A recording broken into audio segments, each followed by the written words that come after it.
BFM Business, la librairie de l'écho. Emmanuel Le Chypre. On se retrouve pour la deuxième partie de cette librairie de l'écho. Nous la clôturons comme de coutume avec nos chroniqueurs Benaouda Abdelhaim et sa moisson d'études glanées dans le monde entier. Notre bibliothécaire du jour, Eva Jacot, qui rendra hommage à Marcel Boiteux. Et on démarre évidemment tout de suite avec nos critiques attitrés. À ma gauche, Christian Chavagneux, éditorialiste à alternativeéconomique.fr.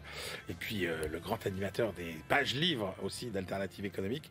À ma droite, Jean-Marc Daniel, professeur émérite à l'ESCP Business School, président et critique de la Société d'économie politique. Messieurs, on démarre avec ce qui est le choix de Christian, ce qui aurait pu être aussi le choix de Jean-Marc, un livre qu'on attendait, le livre sur McKinsey. McKinsey pour le meilleur et pour le pire, de Walt Bogdanich et Michael Forsythe. C'est chez Buchet-Chastel. Alors, messieurs, est-ce que ce livre est à la hauteur de vos attentes? Christian Chavagneux? Oui, moi, très clairement. Deux journalistes du New York Times, dont le premier a eu 3 prix Pulitzer. Excusez du peu quand même. Donc, pour le meilleur et pour le pire. Pour le meilleur, ça prend à peu près 3 pages dans le livre. Voilà, quand vous arrivez chez McKinsey, on vous dit on va développer la démocratie, la transition numérique, la transition écologique, et tout va être pour le mieux dans le respect éthique. Et pour le pire, c'est tout le reste du livre, qui est une succession de chapitres, d'enquêtes, à charge, c'est vrai, mais vraiment d'enquête des journalistes. Alors, le premier type de sujet qu'on peut aborder, c'est...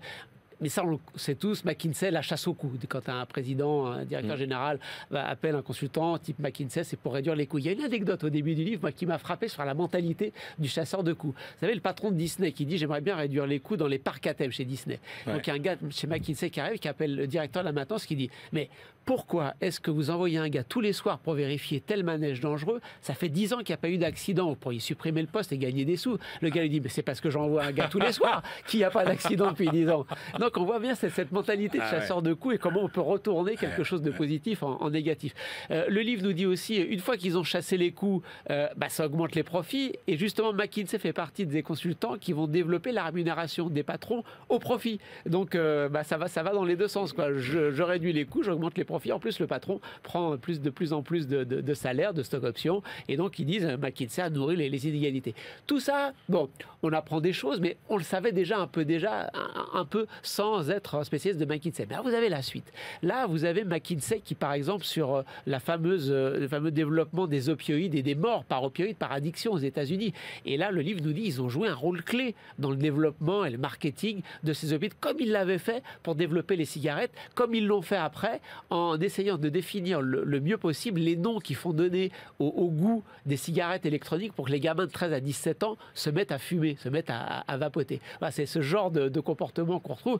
Bien évidemment, quand on travaille comme ça pour des entreprises qui vont contre la santé, on ne devrait pas pouvoir travailler pour le ministère de la Santé. Eh bien si, aucun conflit d'intérêt pour eux, ils vont aider le ministère de la Santé à définir les règles que surtout les autres ne vont pas appliquer. Un autre exemple de conflit d'intérêt, vous avez un grand pays asiatique qui dit est-ce que je dois, qui appelle McKinsey, est-ce que je dois mettre dans les routes de la soie chinoise? Et là, le gars de McKinsey dit ouais, c'est très très important, sans lui dire que les entreprises qui lui conseillent pour aller dans les routes de la soie, elles sont clientes chez lui, ce sont des clients à lui en Chine.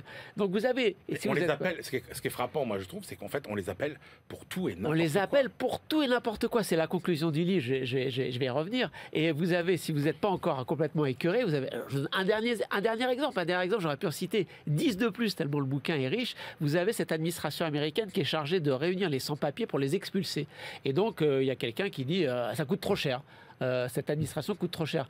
Le gars de McKinsey arrive sans aucun problème, il dit mais j'ai la solution, c'est évident, il n'y a qu'à réduire la nourriture et la couverture médicale que l'on donne à ces personnes sans papier. Voilà. C'est ce type de comportement qui est développé chapitre après chapitre, qui est nourri, enquêté, et en fait ce que les deux auteurs nous disent, c'est que McKinsey fait partie de ces acteurs clés de la mondialisation qui travaillent pour les gouvernements, pour les grandes entreprises privées, qui impulsent une partie de la mondialisation, malheureusement, pour le pire de la mondialisation.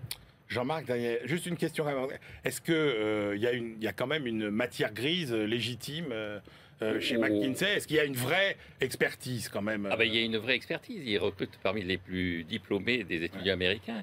Et donc, moi, je n'ai pas tout à fait vu la même chose dans le livre. Donc, c'est ça qui est intéressant. C'est que, effectivement, les chapitres sur le tabac et les opioïdes sont assez caricaturaux, à mon avis. En revanche, ce qui est intéressant, c'est d'abord l'origine. Il raconte qui était McKinsey, qui n'est pas véritablement le fondateur. Le fondateur, enfin, c'est le fondateur sur le papier, mais le personnage qui a lancé ça, c'est nommé Marine Bower. Et ce Marine Bower, effectivement, va s'associer plus ou moins directement avec Harvard pour avoir les meilleurs étudiants et les meilleurs ingénieurs américains. Alors, Marine Bower, il est juriste de formation, donc là aussi, il va concevoir un modèle qui est un modèle d'organisation comme les cabinets d'avocats américains, où on est payé au résultat, où on est payé sur le dossier et tout ça. Et alors bon, ce qu'il les explique, c'est qu'il y a quand même 34 000 personnes qui travaillent pour McKinsey au niveau mondial, donc c'est pas rien. Et effectivement, on passe en revue tout un tas de dossiers. Alors, il y a des fois où c'est ironique, il y a des fois où effectivement c'est assez caricatural, il y a des fois où, même si on connaît les dossiers, comme sur la Continental Illinois dans les années 80 ou Enron dans les années 2000, c'est bien raconté, on montre bien comment effectivement ils ont été associés à ça, mais ce que montre bien, à mon avis, le livre, c'est qu'à la fin des fins, c'est pas eux qui décident quand même. C'est qu'il y a des gens qui s'appuient sur eux, mais les gens qui décident ont la liberté de prendre la décision. Ils sont là en conseiller, mais les conseillers ne sont pas les payeurs, et c'est les payeurs, c'est les autres qui suivent leur discours. Et alors, il a parlé de système de santé, il y a un passage sur le McKinsey qui va réformer le système de santé anglais, pas américain, anglais, le NHS, et donc, parce que le système est en difficile et tout ça. Et alors, il rencontre évidemment un Anglais qui va avoir un trait d'humour que je trouve absolument génial. L'Anglais qui est un des responsables du NHS, qui est par ailleurs journaliste et tout ça, lui dit, non mais vous savez, McKinsey, ils sont incontournables. D'ailleurs, si Dieu voulait refaire le monde, aujourd'hui, il s'adresserait à McKinsey en disant « J'ai fait ça en 7 jours, comment il faudrait que je fasse pour le faire en 4 jours ?» Et donc, je trouve que ça, c'est à la fois très british et assez symptomatique de, effectivement, cette position de gens qui sont devenus le symbole de l'efficacité, même si il y a des passages où ils montrent que cette efficacité, mais c'est pas eux qui décident, cette efficacité se fait au prix d'une certaine liberté vis-à-vis de la morale. Bon, en tout cas, vous êtes d'accord tous les deux pour nous recommander la lecture de ce McKinsey pour le meilleur et pour le pire. Jean-Marc Daniel, vous avez choisi, vous, un livre, Les malheurs des uns font le business des autres. Benoît Faucon, Clément Fayolle, Antoine Harari, c'est chez Robert Laffont. Oui, donc là, il s'agit de regarder un peu comment évolue la criminalité ou des gens qui sont à la marge de la criminalité dans des circonstances qui sont liées à des décisions politiques, à des modes d'organisation qui sont des modes d'organisation qui avaient été décidés plus ou moins par l'État ou par des grandes entreprises. Alors, il y a plusieurs thèmes. Il y a bon, le contrebandier traditionnel, il y a le personnage qui détourne les embargos, qui est une forme de contrebandier, il y a le trafiquant d'armes, il y a le personnage qui blanchit de l'argent.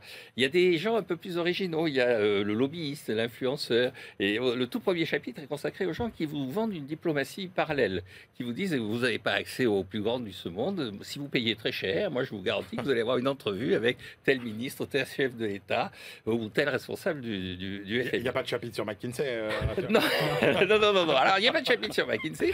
Alors c'est des chapitres très courts. C'est une véritable cavalcade. On va très très vite. On rebondit de Londres à Genève. On se retrouve après à Hong Kong. On est partout dans le monde. Il y a des portraits de gens qui sont assez bien menés, assez bienvenus. On ressort de là en se disant un peu, et maintenant, so what? Oui, mais alors, c'est à la fois très agréable à lire, un peu déroutant, et puis quand même, c'est quand même un pan de l'économie dont on avait du mal, à mon avis, à mesurer l'importance, parce qu'il montre bien qu'il y a des endroits où c'est... Et alors, la conclusion, c'est que c'est des métiers qui sont dangereux. Il raconte quelqu'un qui a essayé de faire du commerce avec la Somalie et tout ça, et toutes les personnes qu'il a rencontrées ont été exécutées. Pas de son fait d'ailleurs, pas du fait de l'état ambiant de ce qu'est la Somalie. Bon. Donc c'est un livre agréable à lire et qui est assez intéressant sur le fond. Christian Chavagneux. Oui, c'est vrai, c'est un livre facile à lire, mais je suis un peu comme Jean-Marc. À la fin, on se dit, et alors quoi? Alors, oui, c'est vrai qu'il y a un pan de la mondialisation économique qui est dans l'ombre, qui est déviant, voire qui est guerrier, mais ça, c'est pas vraiment un scoop, on le savait déjà. Alors, on le sait parce qu'il y a des journalistes comme eux qui vont aussi depuis des années et des décennies enquêter et qui vont faire sortir les affaires, quelquefois de manière, enfin en jouant un peu avec leur sécurité, en jouant beaucoup avec leur sécurité pour aller fouiller quand même dans ces poubelles un peu dangereuses de l'histoire économique. Moi je trouve qu'il y a quand même quelques petits défauts. Toutes les histoires qui nous sont racontées, ça concerne la Russie, l'Iran et des pays africains, comme si les coups tordus de la mondialisation économique, c'était jamais les États-Unis, le Royaume-Uni, la France, l'Allemagne. Il y a quand même un biais de sélection vers les pays du Sud, vers les soi-disant méchants désignés par la communauté internationale, voire par les États-Unis. On ne sait pas trop si... alors c'est vrai qu'il y a une multitude d'histoires, hein. On s'y perd un peu tellement il y a d'histoires. On ne sait pas trop, est-ce qu'il y en a plus aujourd'hui qu'hier? Est-ce que ça suit le développement économique? Est-ce que finalement il n'y en a pas moins qu'hier, mais plus de journalistes d'enquête? Enfin, on ne sait pas trop comment se positionner. Puis surtout, quand même depuis les années 30, il y a toute une littérature académique sur ce genre d'activité illicite et toute la littérature, à peu près toute, va dans le même sens en disant les frontières entre le licite et l'illicite, entre le national, l'international, le privé et le public, tout ça est très poreux. Et là, on a l'impression de gens qui sont complètement à côté du vrai système économique noble qui fonctionne très bien, et alors qu'à côté il y a plein de déviants, alors que non, les mélanges sont beaucoup plus croisés. Et puis pourquoi aller chercher les déviants quand Total fait 20 milliards de profits parce que le prix du pétrole explose, parce qu'il y a une guerre? C'est bien que le malheur des uns fait le business des autres. Quand Moderna et Pfizer gagnent énormément de milliards et que leurs patrons s'en retrouvent des milliardaires parce qu'il y a une pandémie mondiale et que les États sont prêts à acheter les vaccins à n'importe quel prix parce que les gens sont en train de mourir, c'est bien que le malheur des uns fait le business des autres. Donc il n'y a pas besoin d'aller chercher aussi loin dans la déviance pour pouvoir continuer à développer leur thèse. Juste pour rebondir, on pourrait considérer que les impôts, c'est aussi la même chose. C'est le malheur des uns qui fait le bonheur des autres. Mais ça, c'est de la provocation idéologique de Jean-Marc Daniel. Tiens, juste une question pour terminer que j'ai oublié de vous poser sur McKinsey. S'il fallait faire le bilan de la contribution de McKinsey à l'économie mondiale, vous diriez quoi Les deux auteurs, c'est extrêmement négatif. Extrêmement négatif. Tous les mauvais aspects du capitalisme. D'accord, ok. Non, pas extrêmement négatif, mais effectivement, ils ont un rôle. McKinsey, on voit bien, ils ont un rôle qui consiste à légitimer des choses que les gens ne veulent pas assumer. Donc la question, c'est est-ce que ce rôle-là, quelqu'un ne l'aurait pas tenu de toute façon? Merci. Messieurs, allez, c'est l'heure de retrouver Eva Jaco qui va nous raconter le livre qu'avait publié Marcel Boiteux en 1993. BFM Business, la librairie de l'écho. Les livres d'hier et de demain. Bonjour Eva. Bonjour Emmanuel. Eva Jaco, notre bibliothécaire du jour. Alors Eva, on a décidé de rendre hommage, il faut le dire aujourd'hui, à un grand homme de l'industrie française, disparu le 6 septembre dernier à 101 ans. C'est Marcel Boiteux, l'ancien patron d'EDF. Oui, Marcel Boiteux, c'était le pape du nucléaire, une vraie figure de référence sur le sujet. Il a passé 40 ans chez EDF. C'est notamment lui qui a lancé le programme nucléaire avec le plan Mesmer en 1974 sous Pompidou. Alors dans Haute Tension, écrit en 1993, peu après avoir quitté la présidence, eh bien, il raconte sa vie de directeur général en 67, puis de président d'EDF en 1979. Alors Haute Tension, c'est vraiment ses mémoires, quoi. Alors son livre décrit effectivement les moments clés de sa carrière assez emblématique d'un jeune Français brillant, ingénieur, économiste de l'époque. Oui, tout à fait. Marcel Boiteux a un parcours assez exceptionnel, on peut dire même extraordinaire. Il a fait l'école normale en 42, puis Sciences Po jusqu'en 47.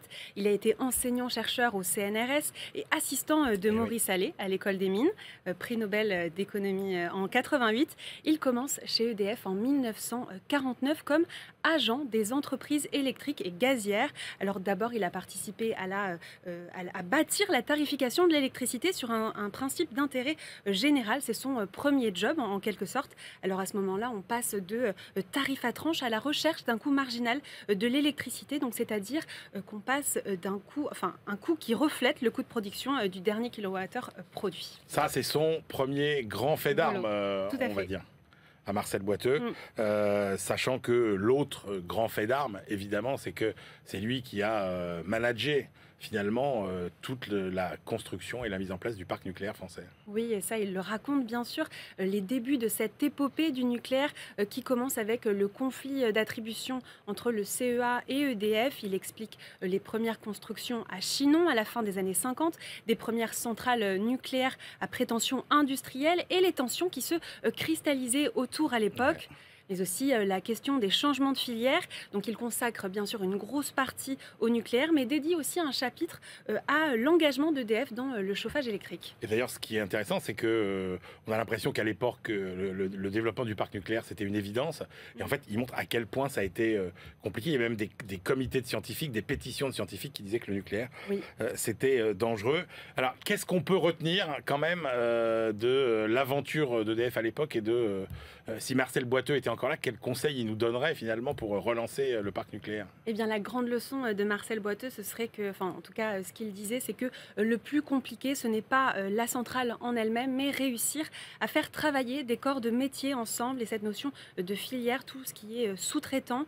Aujourd'hui, en France, c'est vrai qu'on est un petit peu dans la même situation qu'il y a 50 ans. On repart de zéro et tout le monde fait référence à Marcel Boiteux à l'époque où se construisaient 2 réacteurs par an. On se demande même si Luc Rémont ne serait pas le nouveau Marcel Boiteux dans 20 ans. Bah écoutez, on verra. Rendez-vous dans 20 ans.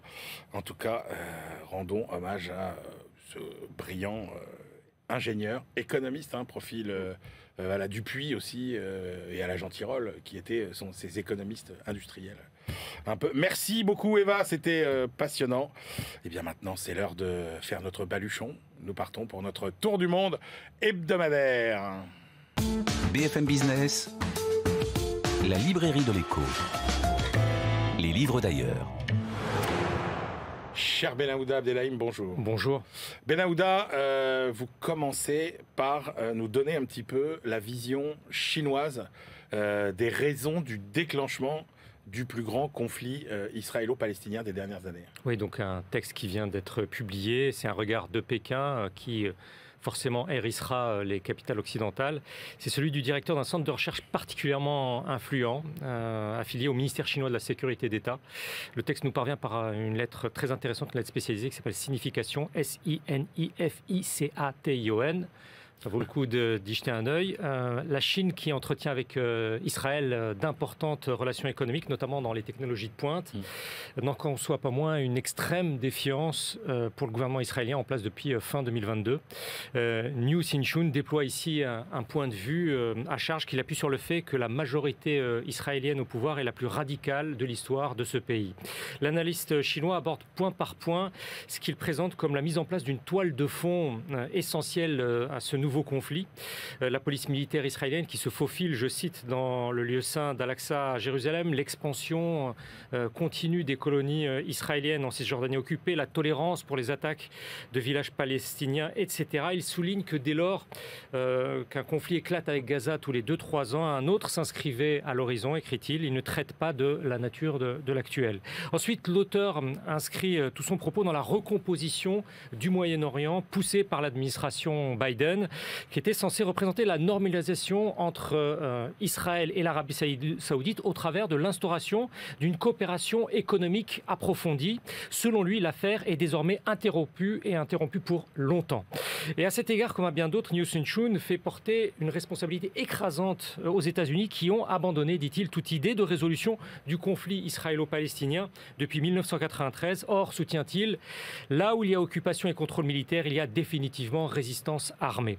Ce spécialiste chinois du Moyen-Orient redoute à présent une nouvelle phase d'embrasement avec le Liban, avec la Syrie, au moment même où son pays se pose en médiateur central de cette région, après être devenu il y a 2 ans le premier partenaire commercial de la plupart de ces États. Direction les États-Unis, Benahouda, pour un bilan de l'égalité des sexes dans la santé. Alors, nous en avons bien entendu parler sur BFM Business de Claudia Godin, la professeure à Harvard qui a été récompensée du Nobel d'économie pour ses travaux précurseurs sur la place des femmes sur le marché du travail aux États-Unis.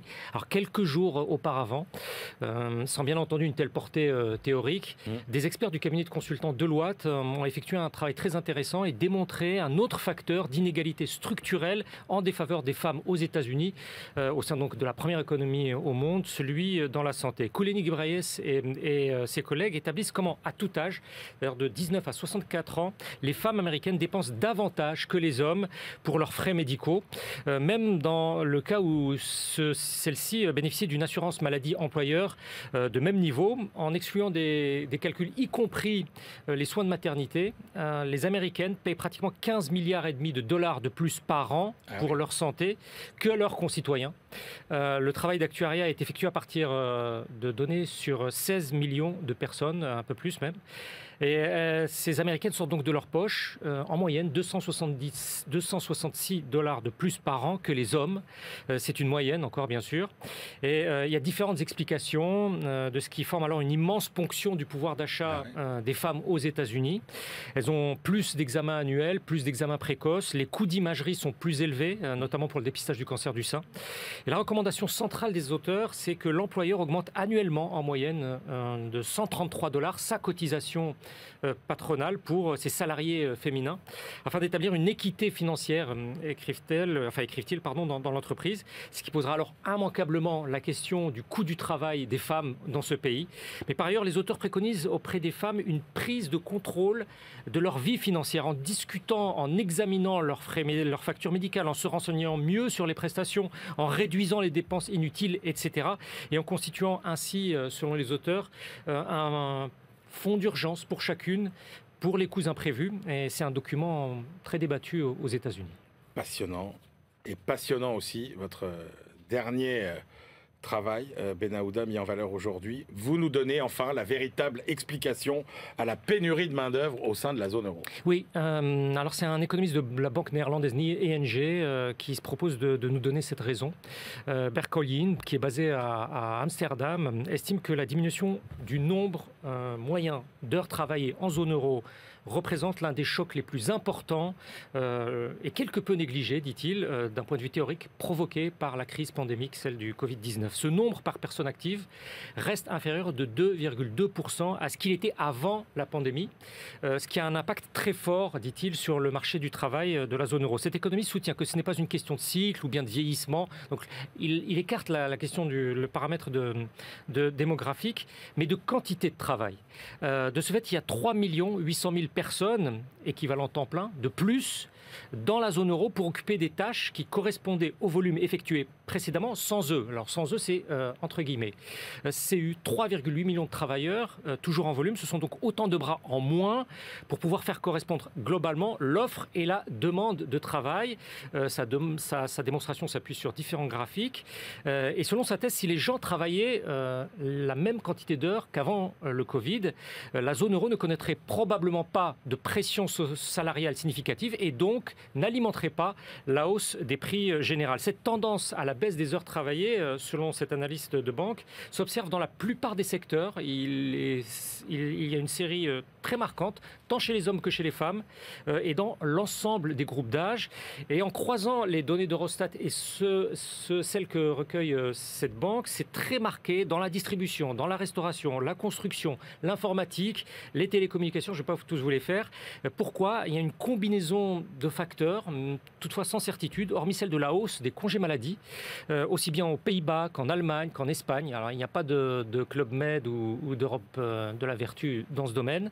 Et puis il y a l'entrée accrue de femmes et de jeunes dans le marché. Pour Bert Collijn, quoi qu'il en soit, ce déficit d'heures travaillées par actif porte atteinte structurellement au potentiel de croissance économique de la zone euro, donc de sa prospérité à moyen terme. Oui, ce qui éclaire aussi la baisse de la productivité. D'ailleurs, merci beaucoup Benaouda Abdelhaim. C'est l'heure de nos ultimes choix. BFM Business, la librairie de l'écho. Les livres de la dernière minute. Messieurs, en début de semaine était décerné, je vais le dire pour ne pas vexer Christian, le prix de la Banque de Suède. Le prix de la Banque de Suède. En mémoire d'Alfred Nobel. En sciences économiques. En sciences économiques, que Jean-Marc appelle comme tout le monde. Le prix Nobel d'économie a été décerné à Claudia Gaudin. Alors je vous ai dit, tiens, si on se faisait une petite dernière minute pour que vous nous racontiez et nous en disiez plus sur Claudia Gaudin. Christian Chavagneux. Moi, j'ai pris un article, c'est Paul Krugman qui a dit, moi, s'il y a un article à lire de cette nouvelle lauréate, c'est celui-là, ça s'appelle La Grande Compression. C'est vraiment du Goldin typique. On va chercher des stats, on fait de l'histoire économique, un peu à la Piketty, j'ai envie de dire, et on met ça sur le tapis pour montrer quoi? Que des années 40 aux États-Unis jusqu'aux années 70-80, il y a une compression des écarts salariaux aux États-Unis, que la montée des écarts salariaux que nous on commande tout le temps aujourd'hui ne date que des années 80. Et elle dit augmentation du salaire minimum, le fait qu'avec la reconstruction et les 30 glorieuses en général aux États-Unis, il y a eu besoin de main-d'œuvre non qualifiée, ça fait monter les salaires, alors qu'il y a eu de plus en plus de gens sortis de l'université. Ça a créé une offre abondante de personnel qualifié, ce qui a fait baisser le prix. Donc c'est la grande compression. Krugman dit c'est le meilleur papier qu'elle ait écrit en termes de recherche. Jean-Marc Daniel, qu'est-ce que vous retenez, vous, de ce prix Nobel? Parce que je ne vous cache pas que tel qu'il a été présenté, alors peut-être que, évidemment, quand ces travaux sont sortis, ils étaient extrêmement novateurs, mais c'est vrai que les conclusions qui en sont tirées aujourd'hui paraissent pas d'une innovation folle et d'une imagination Moi, je folle. considère de plus en plus que le prix Nobel de l'économie s'apparente plutôt au prix Nobel de littérature qu'au prix Nobel de physique. En physique, on couronne, on salue une découverte. En littérature, on salue une œuvre. Et là, clairement, on salue une œuvre, c'est-à-dire des travaux qui sont des travaux, alors qui n'ont pas été traduits en français d'ailleurs. Ça a été difficile de trouver des textes de référence. Il y a des articles en français, il y a des interviews. Elle a accordé des interviews notamment à un grand quotidien du soir, mais il n'y a pas de livre. Donc moi, j'ai retenu un de ses derniers livres qui est sur la course qu'il y a entre l'innovation et la formation, où elle dit bien que tout le monde dit qu'il faut de l'innovation, de l'innovation, de l'innovation. Mais elle dit, alors on rejoint un peu cette idée que l'enjeu de la main-d'œuvre, l'enjeu de la façon dont on traite la main-d'œuvre, l'enjeu dont on forme la main-d'œuvre est aussi important que l'innovation. Ça ne sert à rien d'avoir des innovations extrêmement performantes. Il n'y a personne qui sait les faire fonctionner. Et donc, pour conclure, ce que je trouve assez frappant, c'est que les 2 tiers des prix Nobel ont été attribués à des Américains. Mais en général, ces Américains ont donné lieu quand même à des traductions en français. Et là, c'est vraiment quelqu'un qui est dans le monde de l'économie américaine. Et qui est... et en fait, on regarde les nationalités de prix Nobel. En fait, on ferait mieux de regarder les universités qui reçoivent le prix Nobel et le prix... La banque de Suède. À chaque fois, je bug, c'est infernal. Et c'est vrai que c'est quand même toujours les mêmes. Oui, alors elle a fait ses études à Chicago, elle était professeure à Harvard. À la différence du Nobel de littérature, Jean-Marc. Ah oui, ça c'est vrai. Et elle a fait son doctorat avec Robert Fogel, qui lui-même a eu le prix Nobel d'économie. Merci, messieurs. Voilà, c'est la fin de cette librairie de l'écho. On se retrouve la semaine prochaine. Et d'ici là, évidemment, bonne lecture.